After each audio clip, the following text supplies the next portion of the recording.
दिल्ली विधानसभा चुनाव खत्म हो चुके हैं और ऐसे में दिल्ली का मुख्यमंत्री कौन होगा, इसको लेकर लगातार सियासी गलियारों में चर्चाओं का बाजार गर्म है। देखिए, सुबह होते होते तमाम बाजार सजते हैं, शाम होते होते ये बाजार चर्चाओं के उठ जाते हैं और दिल्ली का मुख्यमंत्री कौन होगा, इस पर चर्चा बनी ही रहती है। बीजेपी को आप सस्पेंस फैक्टर के लिए जानते हैं, चाहे मध्य प्रदेश हो, चाहे राजस्थान हो, चाहे छत्तीसगढ़ हो, गुजरात हो, तमाम ऐसे राज्यों में हमने देखा है कि जिन नामों पर चर्चा होती है उस नामों पर कभी बीजेपी मुहर नहीं लगाती है। जो अनएक्सपेक्टेड नाम होता है वो बिल्कुल चर्चाओं का विषय जो नहीं होता है उसे लाइमलाइट में लाकर खड़ा कर दिया जाता है और सूबे का मुखिया बीजेपी की ओर से बनाया जाता है। प्रवेश वर्मा का बार बार जिक्र किया जा रहा है, आप देख रहे हैं, क्योंकि दिल्ली विधानसभा चुनाव में मैन ऑफ द मैच अगर कोई है तो वो प्रवेश वर्मा है। वजह आप जान लीजिए, वजह ये कि सत्ता के सिंहासन पर काबिज रहे 11 साल से अरविंद केजरीवाल को नई दिल्ली सीट से हराने वाले हैं प्रवेश वर्मा। और अरविंद केजरीवाल ने 15 सालों से नई दिल्ली सीट पर सत्ता के सिंहासन पर काबिज, मतलब 15 सालों से जब शीला दीक्षित नई दिल्ली सीट से जीत रही थी और दिल्ली की मुख्यमंत्री भी रही थी, तो अरविंद केजरीवाल ने शीला दीक्षित को हराया था।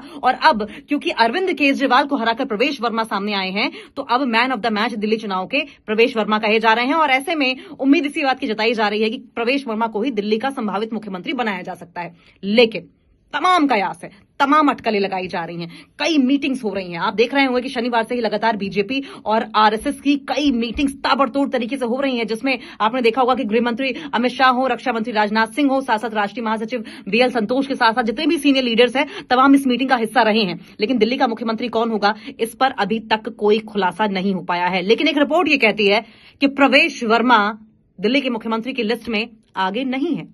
जी हां, दिल्ली के मैन ऑफ द मैच और इस टाइम पे एक तरीके से टॉक ऑफ द टाउन बने हुए दिल्ली की राजनीति के लिहाज से प्रवेश वर्मा दिल्ली की सीएम पद की रेस में आगे नहीं हैं, ऐसा कुछ रिपोर्ट्स कहती हैं। और रेस में आगे कौन कौन है, जरा वो सुन लीजिए।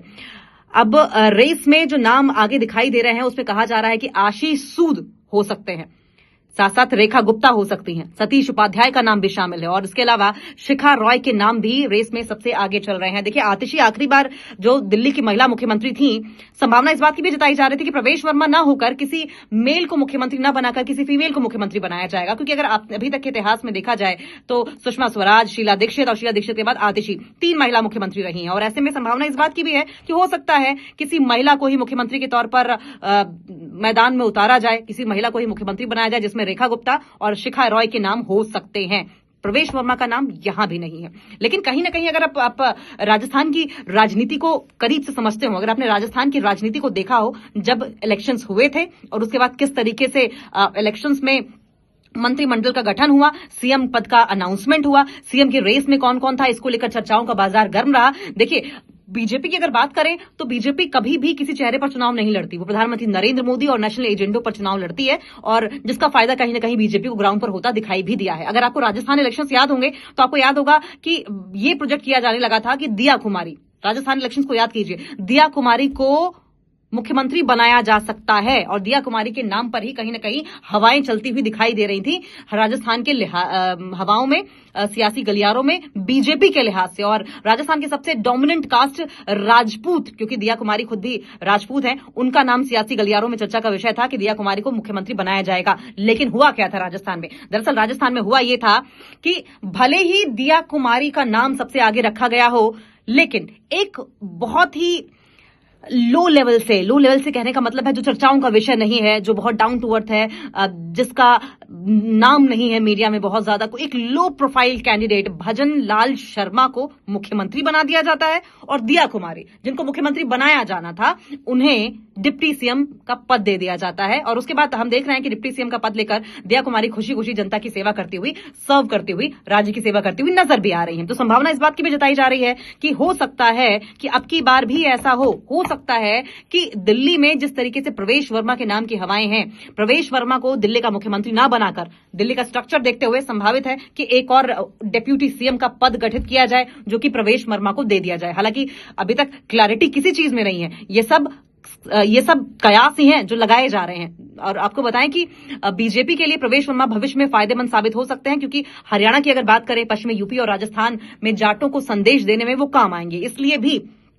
प्रवेश वर्मा को अगर मुख्यमंत्री नहीं बनाया जाएगा तो डिप्टी सीएम का पद दिया जा सकता है, क्योंकि प्रवेश वर्मा बीजेपी के लिहाज से बड़े काम के माने जा रहे हैं। और उसके साथ ही प्रवेश वर्मा को सीएम न बनाने पर जाटों को यह संदेश जाएगा कि बीजेपी वास्तव में उनकी पार्टी नहीं है।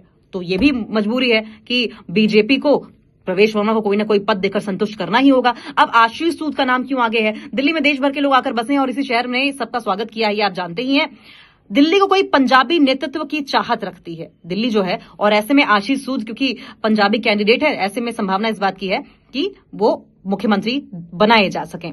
सूद को नड्डा और केंद्रीय मंत्री धर्मेंद्र प्रधान का भी करीबी माना जाता है और इसलिए सूद ने इस चुनाव में जनकपुरी सीट से लगभग 19,000 वोटों के अंतर से चुनावी जीत दर्ज की है। पंजाबी चेहरा, नड्डा और धर्मेंद्र प्रधान के करीबी भी हैं और 2020 में वो इस सीट से चुनाव हार गए थे, हालांकि अब जीत कर आए हैं। तो ये भी संभावना। रेखा गुप्ता की अगर हम बात करें, शिखा रॉय की भी हम बात करें, क्योंकि ये दोनों जो हैं वो महिला फेसेस हैं, इनकी कितनी संभावना है जरा इस पर भी हम जिक्र कर लेंगे। रिपोर्ट क्या कहती है? दरअसल भारतीय जनता पार्टी किसी महिला को मुख्यमंत्री बनाकर एक तीर से कई निशाने साधने की कोशिश करेगी।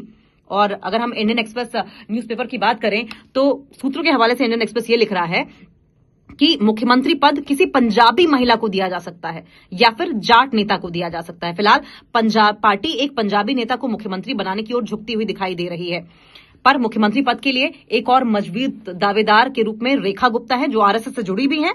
और याद रहे कि उन्होंने अपने राजनीतिक जीवन की शुरुआत संघ के छात्र संगठन अखिल भारतीय विद्या परिषद यानी कि एबीवीपी से की थी।